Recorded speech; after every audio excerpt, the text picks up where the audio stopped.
اگلی حدیث حدثنا عمرو بن حفص بن غیاث حدثنا ابی حدثنا الاعمش قال حدثني عبد الله بن مرة عن مسروق عن عبد الله رضي الله عنه قال قال رسول الله صلى الله عليه وسلم لا تقتل نفس ظلما الا كان على ابن آدم الاول كفل من دمها لانه اول من سن القتل.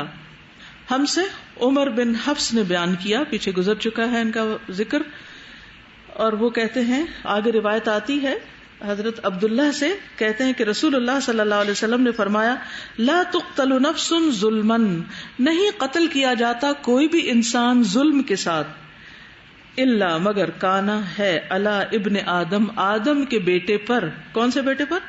قابیل پر، الاولی پہلے، کفل من دمہا، اس کے خون کا ایک حصہ، یعنی خون کے وبال کا حصہ، لأنہ اول من سن القتل، کیونکہ اس نے سب سے پہلے ناحق قتل کی بنیاد رکھی تھی یا سنت جاری کی تھی، طریقہ جاری کیا تھا.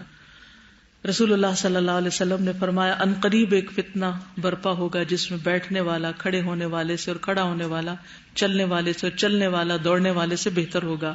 کسی نے پوچھا بتائیے اگر کوئی میرے گھر میں داخل ہو اور مجھے قتل کرنے لگے تو میں کیا کروں؟ آپ نے فرمایا تو آدم کے بیٹے حابیل کی طرح ہو جانا، یعنی قابیل کی طرح نہیں ہونا، قتل میں حصہ نہیں لینا.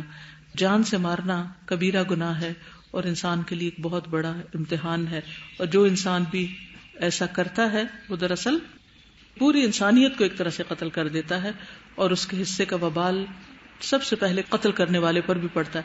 اس سے یہ بات بھی پتہ چلتی ہے کہ کسی بھی برے کام کا آغاز کر دینا اور کسی بھی برائی کو دعوت دینا اور اس کا ٹرینڈ سیٹ کرنا یا اس کی سنت جاری کرنا جو ہے وہ انسان کے لیے باعث وبال ہے. نہ صرف یہ کہ اپنے گناہ کا وبال پڑے گا بلکہ جتنے لوگ اس ٹرینڈ کو فالو کریں گے ان سب کے گناہ کا حصہ بھی شروع کرنے والے کے حصے میں آئے گا.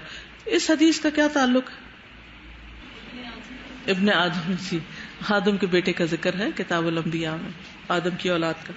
سبحانک اللہم و بحمدک اشہد ان لا الہ الا انت استغفرک و اتوب الیک. السلام علیکم و رحمۃ اللہ وبرکاتہ.